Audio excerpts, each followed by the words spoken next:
This knife was provided to me for review by Bryce at Quiet Carry. I don't generally do this for free stuff, so it is now moving on to Journeyman Junk.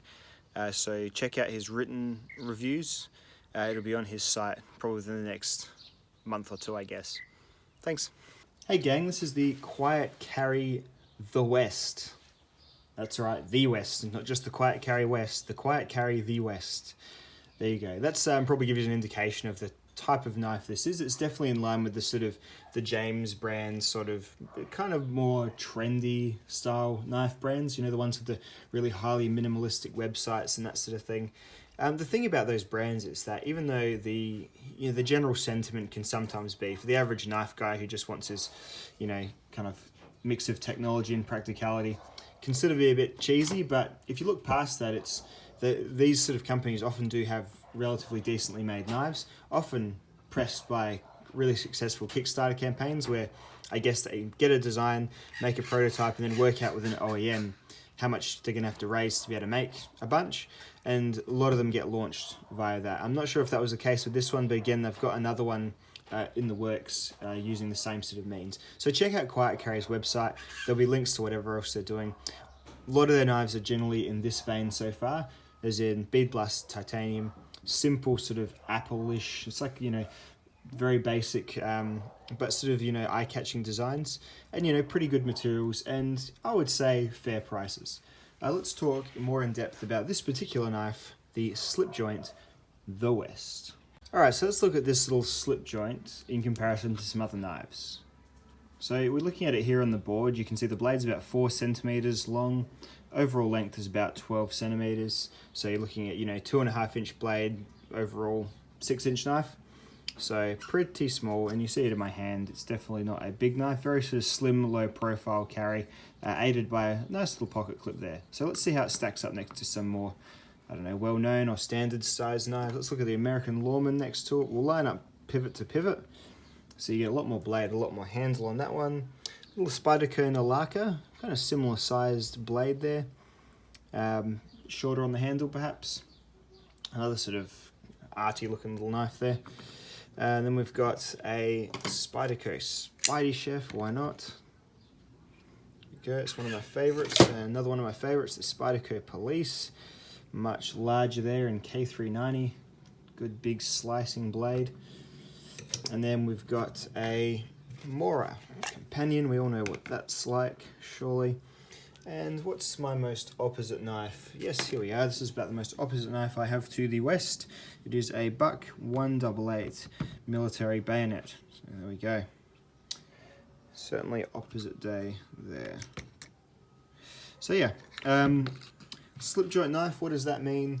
Well, that means that it doesn't have any lock that you need to meaningfully, engage or disengage. You can just open it and close it. There is what you call walk and torque, which means that there is a degree of firmness to the motion through. So this is not going to be a fast access knife. You're going to take it out of your pocket and you're going to do things like this to it. You're going to reach in between these two grooves here. Fat of your skin is going to go into the nail nick there, and you're going to pull out, and there you go. So that's a slip joint knife. The handles here are titanium. The blade steel is D2. It has a pocket clip and it has torque spit construction, so you can disassemble the knife. This therefore makes it one of those newfangled modern traditionals because it has a traditional pattern. So you'll see knives with a very similar pattern to this getting around with bone handles, wood handles, Delrin handles, micarta handles, but then it's gone and upgraded itself by having titanium and D2 rather than what was usually a 440C or a carbon type steel. A pocket clip is usually something that's not often seen on the traditional slip joints, so cool little feature there as well. I like pocket clips. I'd put them on everything if I could. I think the addition of a pocket clip does not mean it's not a traditional knife. I think it's just a practical traditional knife. If you don't mind having a knife bouncing around in the bottom of your pocket, that's fine, but I would suggest against that with a finish like anodized titanium, because even as you can see, perhaps on the ends here, things like your keys do start to wear off the finish. So there we go.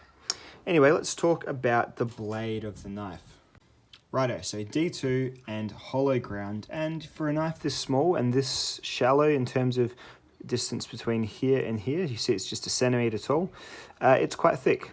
So this is about 3 millimeters thick. So let's compare it to the Spidey Chef, which is 3 point something, I think, or even just basically 3.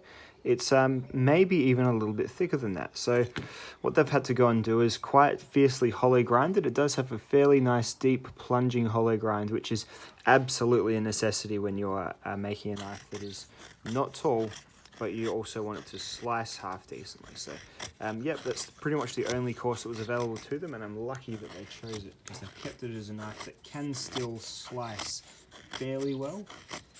When you get knives that are this tall, there's lots of benefits. So, and by tallness I mean, see, it's only about a centimetre, 1.2 centimetres tall when it's open, and even when it's closed, it's still quite short across the face of it.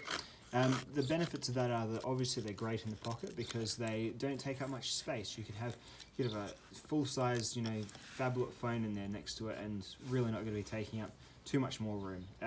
So that's great, but then you do need to make certain concessions in terms of the blade's performance, because often the taller the blade, the better at slicing it's going to be, because you've got a longer time to get to a thin edge when you're traveling all the way from here with your stock rather than it is from here. So yep, a good option is to concave it down and get a little hollow grind going, and it's a pretty well done hollow grind.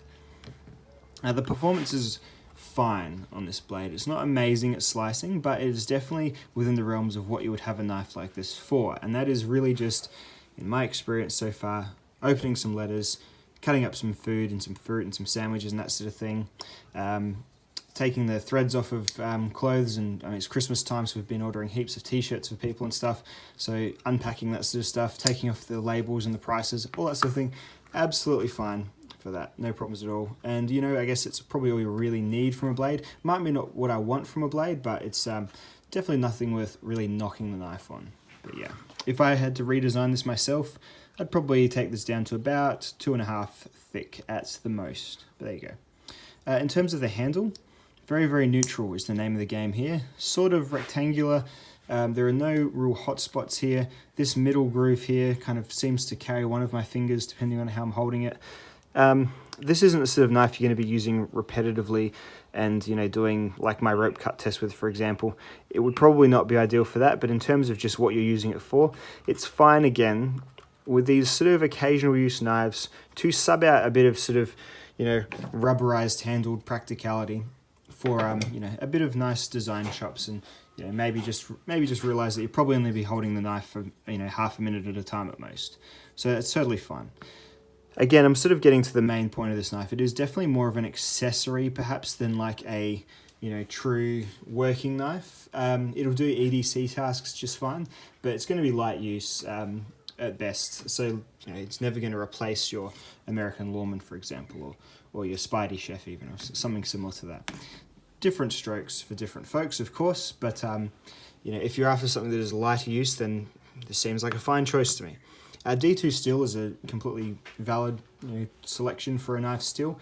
It'll have some stain resistance that'll help with the food tasks. Often the traditionals are 1095 and patina like crazy, often to quite cool effect, but you won't be able to worry about any of that stuff here really, as long as you keep it dry and mineral oiled occasionally, I would suppose. I haven't done any of that stuff in the week or so that I've been carrying it, and it still looks just fine. I've cut it against all the standard testing mediums, so no worries at all there. The blade edge came moderately sharp from the factory. It's got an even bevel and everything. It just wasn't, it wasn't sort of what I'm used to from Spyderco or anything like that, but I guess that's just fine. And it is hard. You have to almost make that a company philosophy to have every knife coming out bleedingly sharp. Cold Steel and Spyderco tend to do that. A lot of other companies are less fast, and I guess they figure, oh, people can sharpen them themselves. So anyway, maybe leading in line with that sort of philosophy, the second type, but there you go. I love these 4 dots here. I think it's a really cool motif. They do have a logo as well, but the 4 dots is obviously like their more noticeable one. And frankly, I'd stick with that. The logo's fine, but it's so small anyway. I don't know, not too bothered by that. The really tasteful sort of billboarding there, as Buddy Nick calls, which is fine. It's all you'd really want it to say, D2 and the steel. Wouldn't mind them saying where it was made somewhere on the knife, but I'm assuming it's China, because otherwise you would say, wouldn't you? There you go. So yeah, the pocket clip seems to perform fairly well. It's got enough space under here to be able to fit over thick pocket seams. under here, when you're inserting it over said seams, can feel a little bit tight sometimes, but then this is probably not the knife to be using with your combat pants when you do your live fire, soldier boy drills. It's probably not that knife anyway. So I guess just over your standard jeans, it's a bit of a squeeze, but over your thinner pants, shorts, trackies and stuff, no problems at all. So yeah, is it worth $109? It's a nice design. It's a, competitive with, I guess, the Spyderco Roadie, the Benchmade Proper. I'd say the handle material's probably worth a bit more than the Benchmade Proper's micarta, but then the blade material perhaps worth a bit less than the S30V. And the Proper sells for about this price, I think, in the US, after, retail and all that sort of thing when you shop around. $109 US. Yeah, I can see that. Not super cheap, not super expensive, just reasonable. This is going to be one of those things that you see it and you like it because you want to have something that looks like this. In terms of using a knife, it's a slip joint, it's quite thin and quite small. You're going to know that by looking at it. All I can assure you of that it is well put together, and that it is got no real glaring faults. The fit and finish is really, really good. It's got good walk and talk. It has no element of danger to its use. So I can certainly endorse it as like a really well-made, well-put-together product. It's just whether or not this sort of thing is going to appeal to you.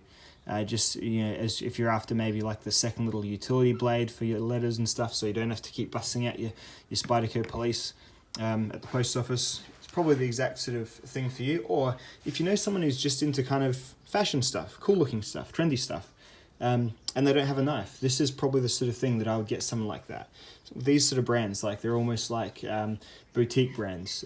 They probably sell stuff that people of that inclination, which I'm not really, but it's totally fine if people are. It's not my business to judge. Would totally enjoy this, I believe. Anyway, guys, thanks for watching my review, and I'll see you all in the next video. Bye now.